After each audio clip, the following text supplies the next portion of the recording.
एवं सभा में उपस्थित सभी गणमान्य जनों को मेरा प्रणाम। जिस विधानसभा को आचार्य नरेंद्र देव, पंडित गोविंद वल्लभ पंत और चौधरी चरण सिंह जैसे नायकों ने सुशोभित किया, उस देश की सबसे बड़ी विधानसभा को मेरा सादर प्रणाम। मेरा नाम अर्जुन है, कक्षा 12वीं का छात्र हूँ। संविधान के 75 वर्षों की यात्रा पर बोलने हेतु तीर्थों के तीर्थराज प्रयाग से आपके समक्ष उपस्थित हूँ।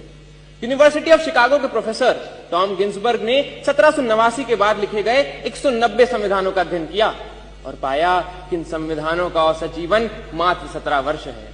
परंतु भारत का संविधान भारत के उत्कृष्ट मानवीय उपादानों का प्रतिनिधित्व करते हुए 75 वर्षों बाद भी आज दृढ़ता के साथ विद्यमान है। यह इसलिए भी क्योंकि भारत का संविधान मात्र 2 वर्ष 11 महीनों के विमर्श से तैयार हुआ एक दस्तावेज नहीं, अपितु 200 वर्षों की सतत साधना से परिणित नवनीत है। ये यात्रा एक राष्ट्र के रूप में हमारी आत्मा का, हमारी सामूहिकता का उत्सव है।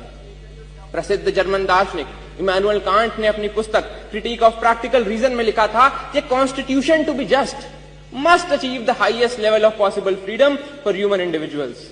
कांट की इसी वैचारिकता को अपनी समस्त समग्रता में समेटने का काम संविधान ने किया और एक समावेशी लोकतंत्र संजोया।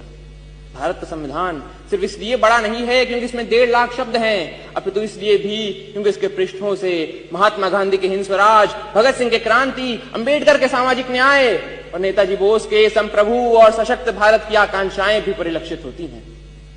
संविधान की यात्रा सरल नहीं रही है।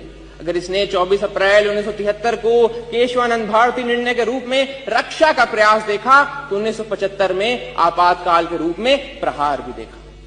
संविधान हमारा वह दर्पण है जिसमें हम अपने अतीत को देखते हैं, वर्तमान को समझते हैं और भविष्य को गढ़ते हैं। हमें यह भी समझना होगा कि संविधान साधन है, साध्य नहीं। अब वो हमें जमीन तैयार करके तो दे सकता है, परंतु उस पर फसल बोने का काम हमारे ही जिम्मे है।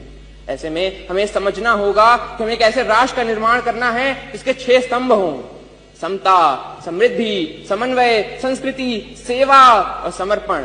एक ऐसा भारत जहां हर व्यक्ति कह सके मैं भारत हूं और भारत मुझ में। जहां विश्व में तमाम जगह संवैधानिक मूल्यों के लिए, मताधिकार के लिए आंदोलन देखे गए, वहीं भारत में सहजता से प्राप्त मताधिकार एवं मौलिक अधिकारों ने शक्ति का संचार किया।